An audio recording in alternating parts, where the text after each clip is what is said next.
Idenya itu saya terbang di sana saya jatuh. Oh iya Mas? Jadi ada lapangan pendek, Heeh. ada turbulence. Saya coba terbang pas-pasan nih.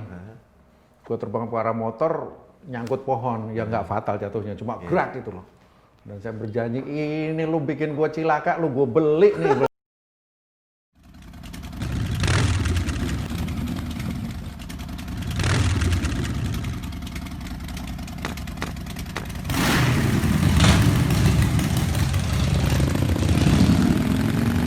Iya. Generasi yang kedua.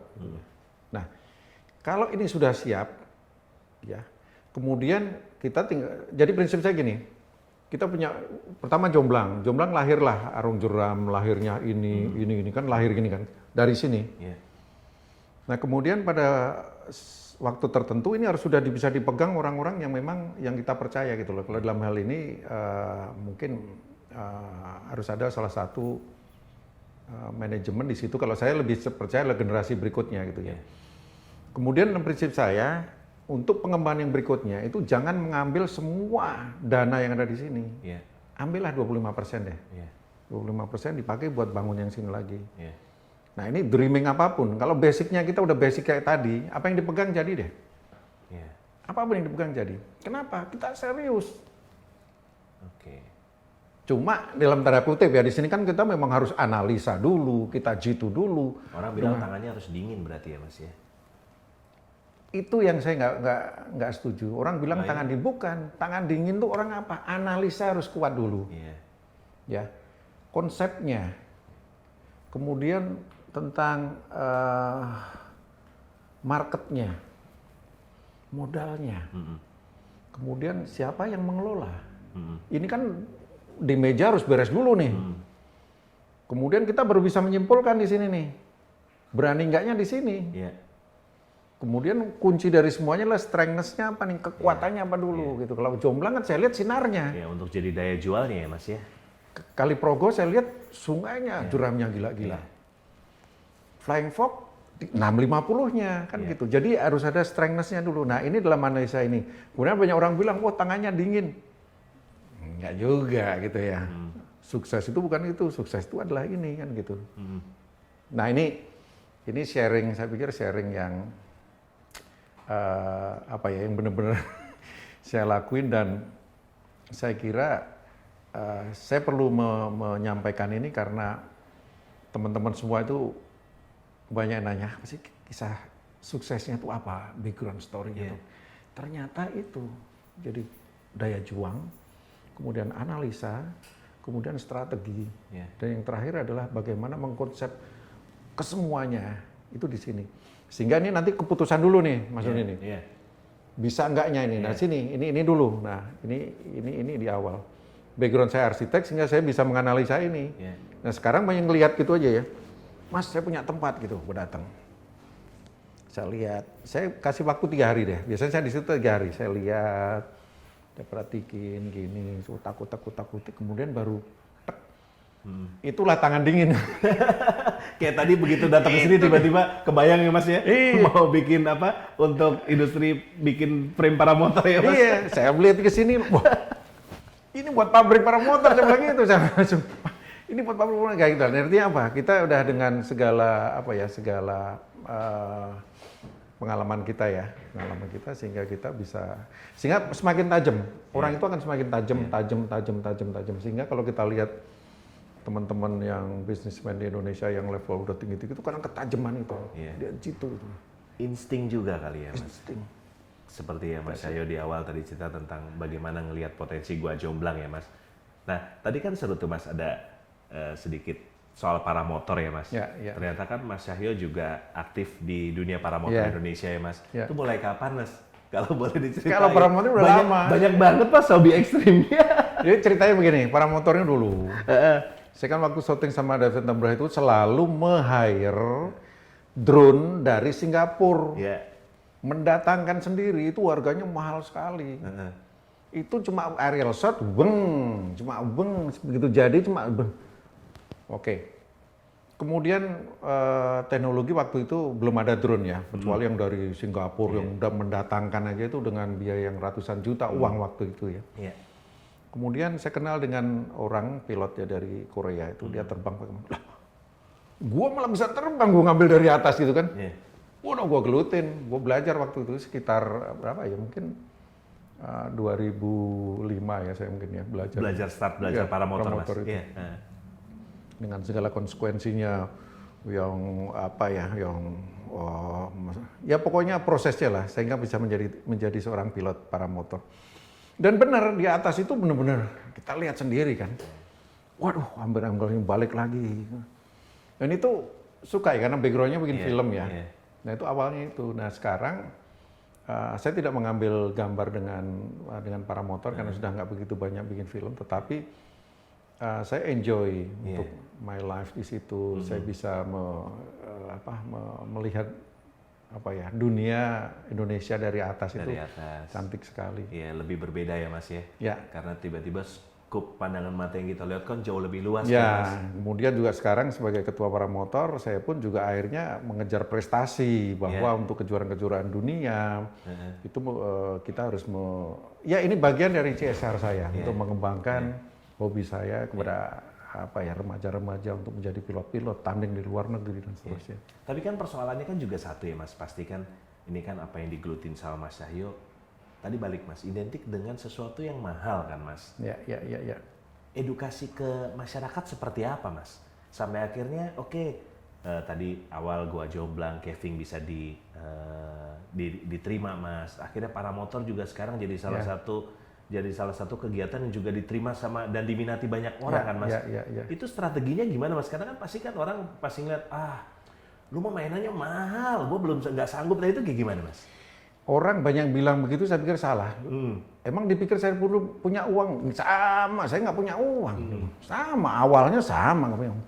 Tetapi kita tuh punya strategi, punya suatu cara lah. Bahwa sekarang juga sama. Untuk paramotor, satu set paramotor sekitar 150 juta itu ya. Itu kan bagi teman-teman kan kesulitan, mau anak remaja minta bapaknya, gue minta dong satu Avanza. Lu gila gimana sih, lu olahraga minta satu Avanza gitu. Nah, mensiasatinya apa? Karena saya sebagai ketua organisasi, saya mengajak pengprov ini untuk untuk menganggarkan anggaran lewat KONI, kemudian lewat Fasida, ya Federasi Aerosport Indonesia. Daerah-daerah itu punya mesin satu, punya mesin dua gitu ya. Bupatinya diajak bicara, dia punya mesin satu, dua. Kemudian berkembang di situ, jadi kolektif. Nantinya apabila yang memang dia punya dana untuk beli silahkan, tetapi secara kolektif sudah ada. Nah gitulah, memang itu kendala kita. Kedua memang strateginya adalah, ini harus itu kan masih 100% kan dari luar itu Mas Doni itu. Mulai semua dari masih totally dari luar ya, Mas. Engine-nya, frame-nya, payungnya, itu masih dari luar. Nah ini kita udah frame-nya udah dari Indonesia, saya sendiri memproduksi itu. Produksi di sini ya Mas. Nah Mas Doni nanti bisa tuh. Kalau engine Thailand. Thailand itu yang saya benar. Thailand tuh sekarang pilotnya hampir 4.000. Oh iya Mas? Sementara di Indonesia sendiri 400. Mas?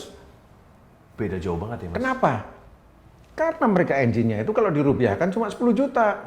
Sedangkan kita engine-nya sendiri udah 70 juta. Nah itu perbedaannya. Nah saya memang mau mengadopsi itu, teknologi itu. Mesin apa? Mesin motor ya, mesin CBR. Diambil gigi-giginya, dikasih gearbox tertentu, jadi terbang. Dan itu di pertandingan juga sama aja. Dia sudah pernah dicoba Mas? Itu semua Thailand pakai itu, saya sampai terbengong-bengong itu.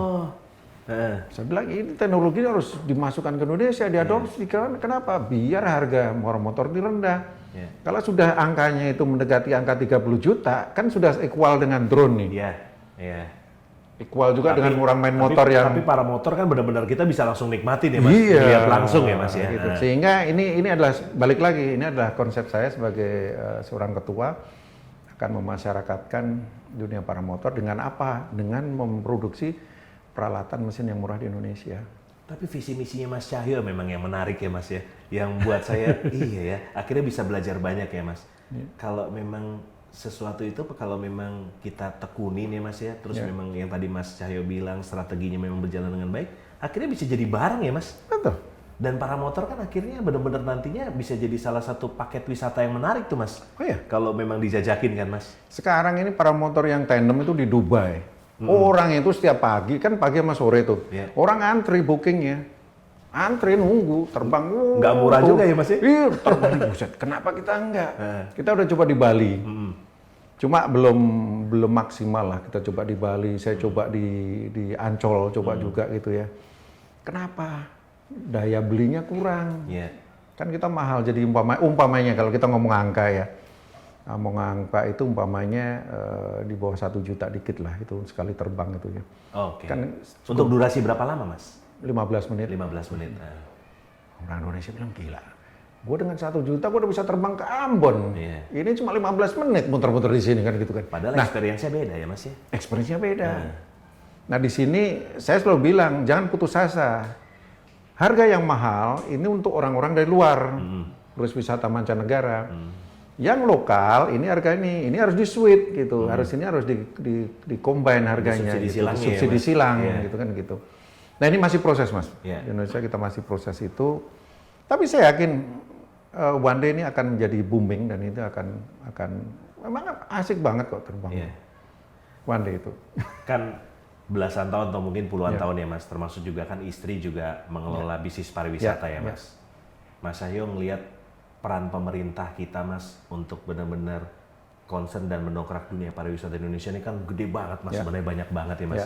Itu seperti apa Mas? Kalau pemerintah ini nggak ada, sudah rasakan. Kalau pemerintah ini nggak ada habis-habisnya yang mendukung ya, betul. Mereka mendukung sekali dan kita juga selalu menjadi narasumber di situ untuk menjadi pendampingan untuk mereka membuat program-program yang sudah kita lakukan. Seperti juga ini, saya tuh saat ini menjabat sebagai ketua Asosiasi Wisata Petualang Indonesia.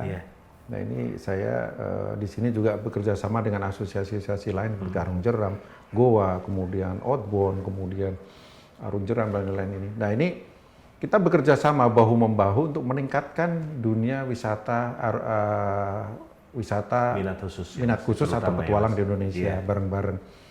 Nah kita adalah kepanjangan tangan daripada Kementerian Pariwisata. Kementerian Pariwisata menganggarkan banyak tuh seperti sertifikasi. Kemudian bimbingan teknik itu nggak ada habisnya itu. Kemarin itu terus juga nih semarak nih, naik bersama itu. Nah ini aku ucapkan terima kasih ya ke Kementerian Pariwisata yang selama ini selalu mendampingi kita. Bagus sekali. Cuma memang di sini kita juga tidak bisa lesu kita cuma nggak aktif, pasif, cuma kita harus duduk aja ya Mas ya. Iya, terus harus aktif itu. Iya, berarti termasuk juga kan ada publikasi ya Mas ya yang dilakukan oleh pemerintah. Dan pemerintah itu jadwal pameran di luar negeri itu banyak banget dalam 1 tahun banyak tuh. Kita nebeng situ aja. Jadi pada teman-teman itu minta brosurnya dong. Mamanya kemarin di ITB Berlin, ITB Singapura, kemudian di DEMA di Amerika, di Singapura, udah. Itu kita harus aktif di situ. Gitu. Nah itu caranya gimana ya Mas ya? Kalau boleh ini Mas, karena kan pasti, termasuk saya nih Mas, kalau boleh cerita gitu kan. Saya di Bali juga mengelola bisnis, walaupun masih kecil-kecilan berhubungan dengan pariwisata ya Mas, petualangan. Itu caranya gimana Mas, supaya terus ada teman-teman yang memang punya satu usaha, terutama yang berhubungan dengan wisata minat khusus untuk bisa join dengan pemerintah Mas. Termasuk pemerintah juga pada saat memang ada event di luar itu gimana Mas? Itu harus lewat asosiasi, kita nggak bisa sendiri ke pemerintah. Kalau semua dilayani pusing dong. Jadi kita ada asosiasi, umpamanya asosiasi, contohnya lah asosiasi, kalau mau di bidang apa, di bidang Arung Jeram ada asosiasinya, di bidang Goa ada, kemudian di bidang kuliner itu juga pasti ada lah kopi, dan ini ada asosiasi nanti ini yang akan mengerucut semua. Ini semua nanti di Kementerian Pariwisata ini ada nih di bidangnya ini. Nah ini nanti turun ke bawah ini semuanya gitu. Jadi kita harus masuk ke asosiasi-asosiasi. Gitu. Supaya nanti akhirnya memang benar-benar bisa tersalurkan dengan baik ya Mas ya. Kebutuhan kita, keinginan kita seperti apa ya Mas ya. Mas, ini kan balik lagi nih Mas sebenarnya. Saya tertarik, saya selalu interest kalau dengar Mas Cahyo kan interest dengan Goa Jomblang ya Mas. Terus istri juga kan bermain di wisata Arung Jeram ya Mas ya. Kolaborasinya selama ini kayak gimana Mas?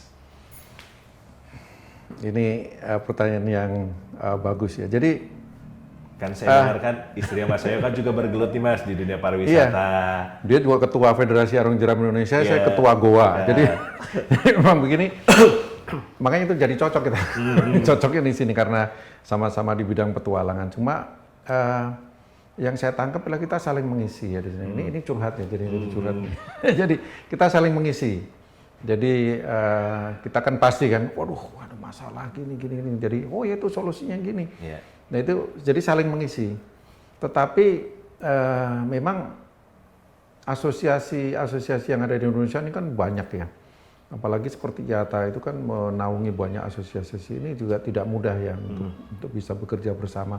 Tetapi saya yakin juga mereka menyadari semua bahwa mereka membutuhkan asosiasi ini untuk berkembang. Nah, saya punya istri itu kebetulan dia aktif di Arung Jeram. Aktif sekali dia. Sehingga sekarang itu ada, kalau tidak salah itu sekarang ada hampir 250 operator di Indonesia. Seluruh Indonesia, Mas? 250 operator. Bayangin kalau masing-masing operator punya 20 perahu aja deh. Nah, yang kena imbasnya, bukan imbas dalam tanda negatif positif, adalah produsen perahu karet. Itu pasti kan butuh. Kemudian juga guide-guide, masyarakat lokal. Kemudian turunannya banyak nih, transportasi, kemudian logistik, yang mendukung konsumsi, itu banyak sekali. Nah demikian juga dengan goa. Di Indonesia ini kan banyak, tidak sebanyak Arung Jeram, tetapi banyak juga di sini. Begitu. Nah, kemudian diving juga sama. Wah, diving ini udah dari Sabang sampai Merauke mau apa gitu. Berkembangnya ya. Seperti berkembangnya luar biasa. Sehingga apa?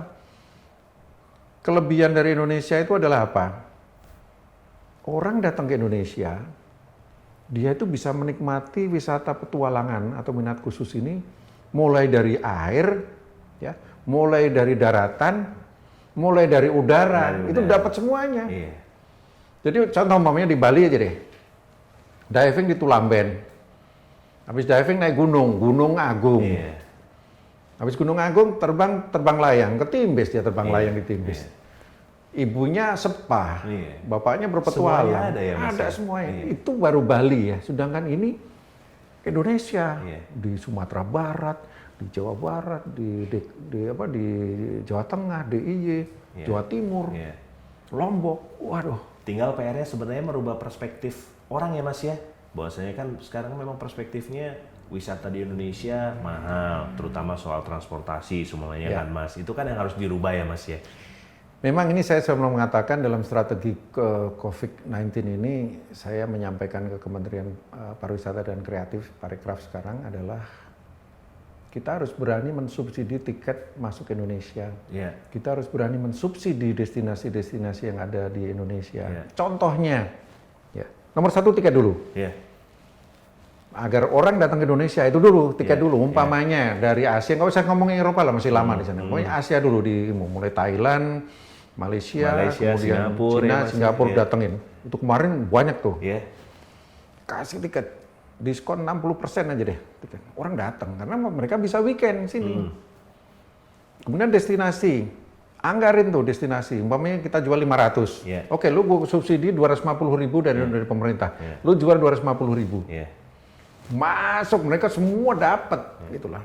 Akhirnya memang secara kuantiti makin itu ditangkap dulu, yang ditangkap dulu, datang dulu kan gitu. Cuma saya udah sampaikan itu, tapi kementerian kan punya strategi sendiri ya untuk bagaimana. Cuma idealnya saya menganggap itu langkah yang terbaik. Di samping sekarang dengan COVID-19 ini protokol kesehatan itu menjadi satu.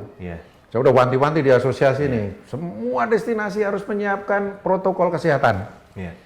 Siapa yang nggak siap, dia nggak laku. Contohnya begini, ini turis datang nih, mau rafting, cuci tangan aja nggak ada, hand sanitizer nggak ada. Kemudian guide-nya nggak pakai masker, udah pokoknya kayak, ya dia balik, carilah tas sebelahnya, udah komplit dengan di perahu karet, ada aturannya maksimal 4 orang. Grade-nya kita nggak lebih dari 3, artinya jeramnya ya nggak, kemungkinan kelemparnya nggak ini. Kemudian di situ di depan udah cuci tangan. Kemudian disiapin semua protokoler itu diituin. Ya pasti ke sini kan.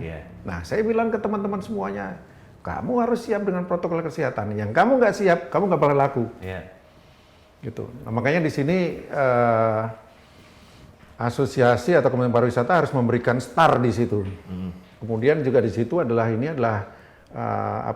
concern kepada COVID-19 itu, perusahaan itu harus ada stempelnya nanti itu. Sehingga yakin ini dan ini harus kontrolnya ada. nggak acak-acakan nanti kan gitu. Nah ini Goa juga sama, gitu. Sama juga, kenapa sekarang Gojek harus ada protokolnya, pakai ini, pakai ya karena itu. Supaya orang tetap bisa exactly dapat layanannya ya Mas ya. Orang akan, dalam tanda kutip, akan mulai bergeser dari yang tadinya pengen rame-rame gitu ya Mas, akhirnya bergeser untuk yang lebih private ya Mas ya. Setuju Mas? Memang demikian, ini nggak ada pilihan. Nantinya akan begitu ya Mas? Contohnya, sebelum selesai ya, 100% saya nggak tahu kapan. Apakah dengan tahun 2021 akan selesai semua, saya nggak tahu. Tetapi di depan mata kita kan mau mulai dengan new normal ini ya. Yeah. Mau nggak mau ini yang harus kita lakukan. Semua maunya, contoh saya satu keluarga. Saya mau rafting. Yeah. Yang mau rafting saya 2 orang. Saya sama istri saya, sama anak saya berdua. Saya digabung sama keluarga yang lain, gue nggak mau dong. Yeah. Lu kenapa? Lah saya kan nggak tahu dia kehidupannya gimana. Dia juga sama, gue juga nggak tahu, nggak mau gue sama ini, gue nggak ngerti dia. Berarti gimana. benar ya Mas ya, memang akhirnya nanti habit orang akan berubah ya Mas? Berubah. Sehingga dia ini balik lagi di samping menyiapkan protokol kesehatan, masing-masing destinasi itu harus siap dengan strategi. Contohnya kemarin gini, saya ke rumah makan kemarin, saya masuk rumah makan Sunda, saya nggak usah menyebutkan di situ. Saya masuk pengen sekali kan setelah 4 bulan di rumah. Gue itu makan padang dengan nasi, dengan sambal merah, pete keluar asap itu kan waduh gitu kan. Tetapi semua pelayannya nggak pakai masker. Kemudian di meja orang berjejer-jejer gitu. Karena orang kan ngamuk ini kan makan ngamuk kan semua begitu dibuka PSBB. Yang terjadi apa? Nggak jadi saya. Mundur. Saya mundur. Nah ini kan saya kan customer ya. Nah demikian juga nanti di tempat wisata, begitu dia lihat ragu-ragu dia nggak mau. Berarti memang edukasi tentang itu yang harus digojlok terus Mas? Sebenarnya itu balik lagi lah, cuma 3 kok. 1 distancing, 2 pakai masker, 3 cuci tangan atau sanitizer. Udah itu aja rumusnya. Dan awareness dari pemilik tempat usahanya juga harus tinggi kan? Kontrolnya, dia harus mengontrol itu berjalan. Cuma itu aja sebenarnya. Nah itu kalau kita mau menjalankan, kita akan berkembang. Kalau ini tidak menjalankan, ya maaf aja. Nggak akan ada tamu datang ke Indonesia. Itu menjadi warning. Lu datang ke Indonesia gila. Orang aja barbar banget gitu barbar ya, gitu. Waduh, gue mending ke Malaysia aja deh. Kenapa? Malaysia lu lihat nih. Di warung aja begini loh gitu. Semua pelayannya pakai windshield semuanya kan. Ini akan makanya nih Indonesia nih benar-benar harus benar-benar protokolernya dijalankan. Kementerian Pariwisata juga harus meng-highlight benar bahwa ini di semua destinasi harus dilakukan. Ini blunder ini nanti.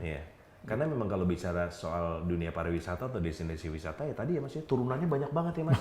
Di luar dari memang langsung point of interest terhadap spotnya, tapi kan satu Mas soal warga sekitar, belum lagi pelaku ekonomi kayak rumah makan ya Mas. Memang turunannya banyak banget. Banyak sekali. Dan akhirnya tapi itu bisa jadi sebuah potensi ekonomi dong Mas, pada saat orang habitnya berubah lebih private kan akhirnya jadi potensi ekonomi yang bisa jadi sesuatu yang positif kan Mas ke depan kan? Pasti bisa ya, tapi ini balik lagi seperti tadi kawan ya punya kayak agents gitu ya. Itu sekali lagi dia juga akan meyakinkan bahwa ke klien-kliennya dia akan nanya apakah protokol kesehatannya dijalankan. Dia kan, dan agen pun dia akan melihat langsung sebelum dia menjual. Dia akan survei dulu. Betul Mas. Ini. Nggak ada dia karena selektif itu ya. Standar operatornya. Iya, itu dia. Nah itu yang terjadi di Indonesia saat ini dan saya berharap pada teman-teman semua, ayo kita jalankan benar protokoler ini. Kalau tidak menjalankan ya kamu nggak bisa jualan. Itu aja, simple. Dalam waktu dekat Mas, yang mau dibuka apa Mas? Bocoran Mas. Kan tadi udah cerita-cerita Mas di belakang nih Mas, ada soal Cikidang Mas. Biar orang tahu begitu selesai pandemi Mas, langsung ke sana Mas. Ini ada satu, saya punya usaha ini baru mencoba. Dulu itu kan selalu dengan idealis pengen, wah. Tapi di Cikidang, di Citarik ini saya mau bikin sesuatu yang basic sekali. Orang datang, kenapa? Saya tuh kasihan sama masyarakat sekitar.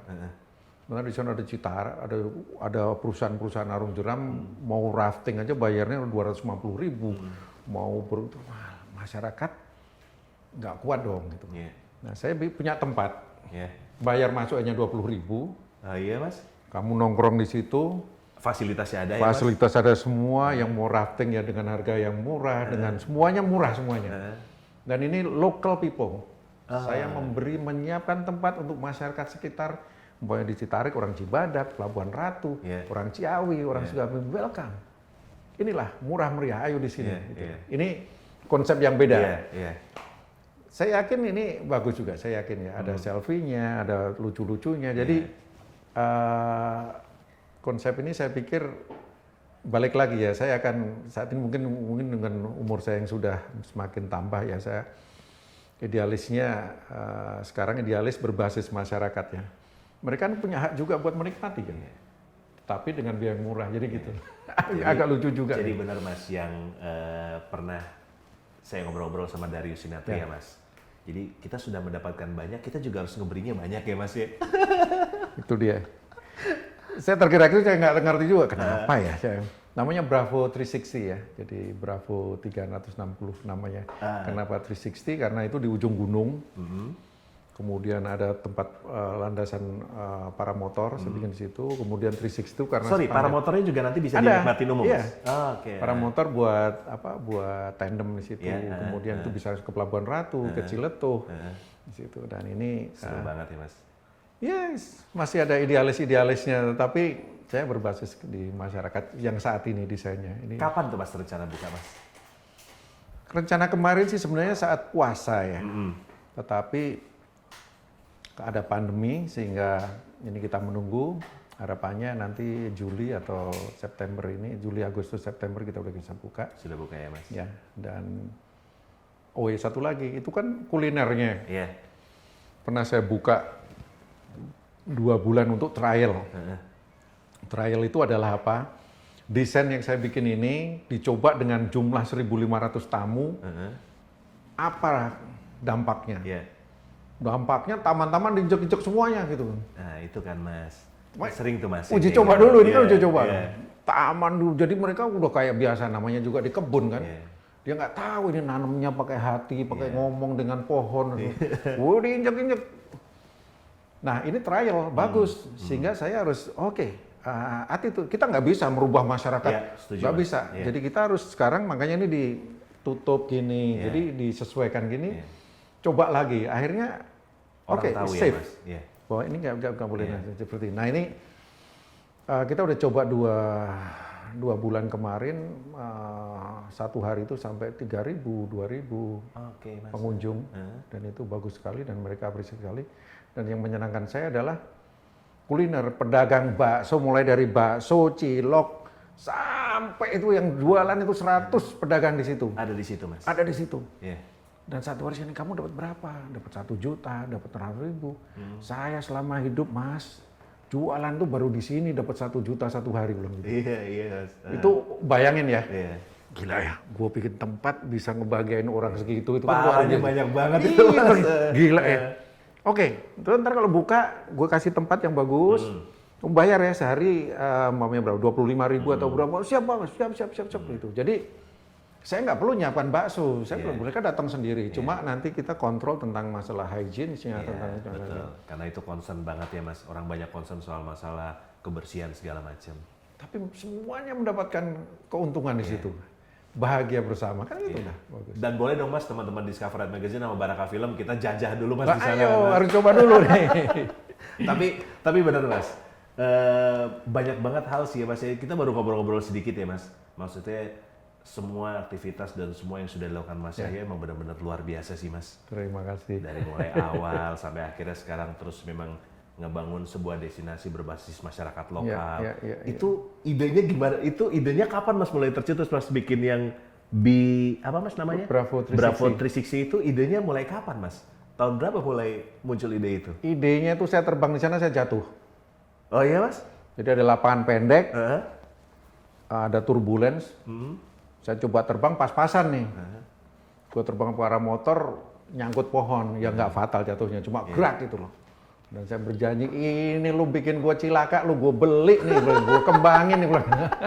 Mulai jadi dendam gua bilang gitu. Oh yes? Iya, lu ngerjain gua. Lihat ya, gua bikin maju tempat ini. Gue beli 14 hektar, gue bebasin 14 hektar, gue bikin resort gini-gini. Jadi sekarang justru bagus begitu. Jadi saya juga nggak tahu setelah kemarin selesai gue pikir, gue gila juga ya. Tapi gini, itu ada strateginya Mas. Jalan tol Bogor, Ciawi, Sukabumi. Iya, Bocimi ini kan mau tembus. Saat kemarin itu kan 6 jam dari Jakarta ya. Saat ini tembus di Cigombong, itu sekarang itu bisa ditempuh dalam waktu 2 jam 15 menit. Sudah sampai di... Maksimum 2,5 jam ya? 2,5 jam, udah bisa sampai. Kemarin itu unpredictable. Ada tamu berangkat subuh pun sampai sana jam 12 siang. Nah sekarang ini udah bisa. Akhir tahun ini rencananya itu buka sampai di Cibadak. Itu angka 2 jam itu angka aman. 1 jam 45 menit udah nyampe. Bayangin. Dari Jakarta 2 jam ada suatu tempat yang begitu. Makanya saya investasi besar-besaran karena itu. Saya dari Jakarta kontrolnya ini dekat sekali. Nah itu salah satu strategi waktu kemarin ya. Walaupun waktu itu saya beli masih blueprint ya, buat jalan tol gini. Nah itu kemudian saya akan mencoba juga menarik wisatawan Arab yang ada di puncak ini untuk bisa bergeser ke sini. Kenapa? Karena puncak udah terlalu crowded Mas. Karena di sini ada lautnya. Nah ini saya anggap ini adalah potensi besar sekali. Jadi puncak, ini kalau kita tarik di Citarik, ya mungkin di sini bisa bukan cuma di sini Arung Jeram ada Cisadane mereka ya, tetapi di sini ada plus lainnya adalah bisa lautnya, kemudian kulinernya, makan ikan bakar, kemudian ada bisa dirgantara dan lain-lain. Ada paket Ciletuh Geoparknya ya Mas. Ada geoparknya. Kemudian ini kan juga termasuk Taman Nasional dari Gunung Halimun. Nah ini strategi Mas, itu strategi konsep dari ini. Sehingga dalam menginvestasikan anggaran dana kita itu ada dasar yang fundamentalnya ini benar-benar jitu dan yakin. Gitu. Makanya tadi dibilang tangan dingin itu sebenarnya itu konsep. Keyakinan dulu ya Mas. Bukan simsalabim yang gue pegang ini enggak itu harus itu. Jadi semangat itu memang saya melihat penting sekali, tetapi harus ada dasarnya juga. Ini saya ada background cerita ya. Saya 5 SD itu kan udah pencak silat ya. Jadi udah atlet silat, sampai saya kuliah pun saya menjadi atlet nasional silat ya. Saya menganggap bahwa olahraga yang saya gelutin ini adalah olahraga penempaan diri. Untuk menjadi nomor 1. Jadi apapun yang saya lakukan, saya harus menjadi nomor 1. Maksudnya. Bukannya saya kalimatnya ambisi atau apa saya nggak tahu ya. Tetapi saya harus menjadi nomor 1. Sehingga dalam mengaktualisasi pekerjaan saya yang saya gelutin, apapun tugasnya, apapun tujuannya, itu saya benar-benar serius sekali. Saya harus menjadi nomor 1 dan saya harus tidak boleh gagal di situ. Itu yang menjadi semangat saya waktu itu. Dan sampai sekarang pun saya juga demikian, tetap bahwa goal itu adalah nomor 1. Tetapi perencanaan menuju goal ini kan kita kan sudah bisa meraba ya, bahwa ini akan mencapai. Tetapi ini jangan, makanya saya tadi bilang, tiap jam ini kan kendala kan. Masalah inilah, baru mulai kita ucek-ucek, waduh, ini loh, waduh. Kita harus bisa bermain surfing di situ. Ada ombak, kita harus menghindar. Sehingga di situ kita mencapai ketujuan. Tetapi stick di tujuan utama adalah kita harus sukses. Menjadi 1 itu sukses ya. Itu kata kuncinya sebenarnya. Terus tiba-tiba di luar tadi cerita Mas Cahyo ya Mas, maksudnya filosofi atau memang apa yang mimpi Mas Cahyo harus menjadi nomor 1. Terus pada saat menjalankan itu kan pasti butuh proses Mas. Pernah gagal nggak Mas? Ini pertanyaannya tricky sekali. Saya harus menjawab dengan kalau gagal sih enggak ya. Saya bilang gitu ya. Dikatakan gagal itu saya yang memutuskan gagal atau tidak. Maksudnya gini. Saya meneruskan menuju sini itu bisa gitu ya. Tetapi kalau ini akan menabrak tatanan yang banyak sekali, akan merugikan banyak sekali, merugikan dana finansial, masyarakat setempat ini akan merasa dirugikan, demo besar-besaran. Ini mau ditabrak atau enggak? Iya. Maaf ya, saya ngomongnya pakai mikir karena ini deep banget ya ini ya. Iya. Sehingga semua keputusan itu di kita. Gagal membuat keputusan itu bukan berarti kita gagal menjadi enggak. Kita mundur setempat, mundur 1-2 tahap untuk bisa lari ke depan. Untuk bisa lari ke depan. Nah, kadang di sini bilang, waduh gagal loh gini. Oke, kamu bilang gagal, tapi 5 tahun kemudian pada saat udah itu saya akan kembali lagi ke situ gitu loh. Gitu. Tetapi jangan kita menyerah. Buset kita udah keluar, wah ini kan.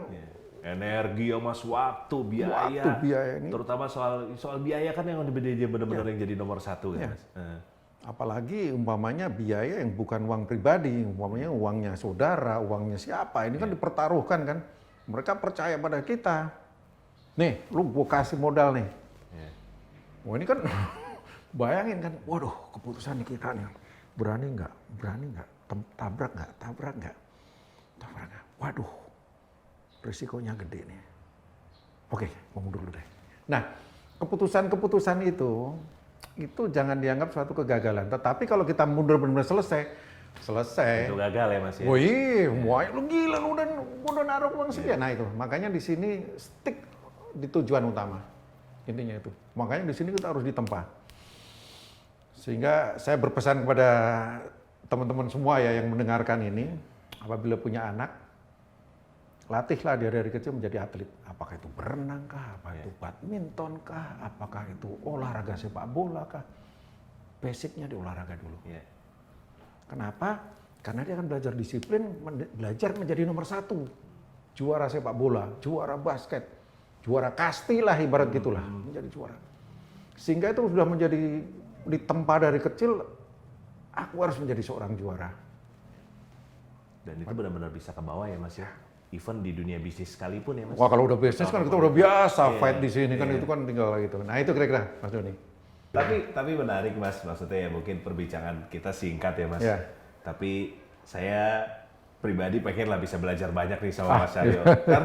Karena ya itu tadi Mas yang Mas Cahyo ceritain bagaimana memulai sebuah usaha sampai akhirnya benar-benar meng-create usaha itu atau tempat itu jadi sesuatu yang luar biasa kan. Itu kan benar-benar butuh pengalaman atau memang benar-benar harus ekstra kan Mas mengerjakannya kan Mas. Mas Cahyo, matur suwun Mas. Udah ngobrol-ngobrol banyak. Senang banget Mas bisa datang. Kehormatan banget Mas Cahyo bisa datang ke sini walaupun ya masih tempatnya masih seadanya. Terima kasih. Ini bagus sekali nih. Untuk teman-teman semua di Cover Ride ini juga welcome ke tempat-tempat kita di Jomblang, ada di Sukabumi, di Cikidang dan beberapa tempat. Welcome. Nanti kita bisa saling kolaborasi lah ya Mas ya. Mas, makasih banyak. Sehat-sehat selalu buat Mas Cahyo. Mudah-mudahan semua aktivitasnya, semua langkah ke depannya benar-benar bisa diberi kemudahan Mas. Amin. Dan yang paling nyata sih apa yang Mas Cahyo lakuin benar-benar punya manfaat buat masyarakat banyak kan Mas. Makasih banyak Mas Cahyo. Sehat-sehat selalu. Salam buat keluarga Mas. Makasih. Tuntas sudah obrol-obrolan kita sama Mas Cahyo Alcantana. Buat gue sih ini jadi pembelajaran yang luar biasa bagaimana seorang Cahyo Alcantana mendesain sesuatu, terus meng-create sesuatu sampai akhirnya sesuatu itu bisa benar-benar jadi manfaat buat banyak orang. Terima kasih, sampai ketemu di Discover Ride Talks berikutnya.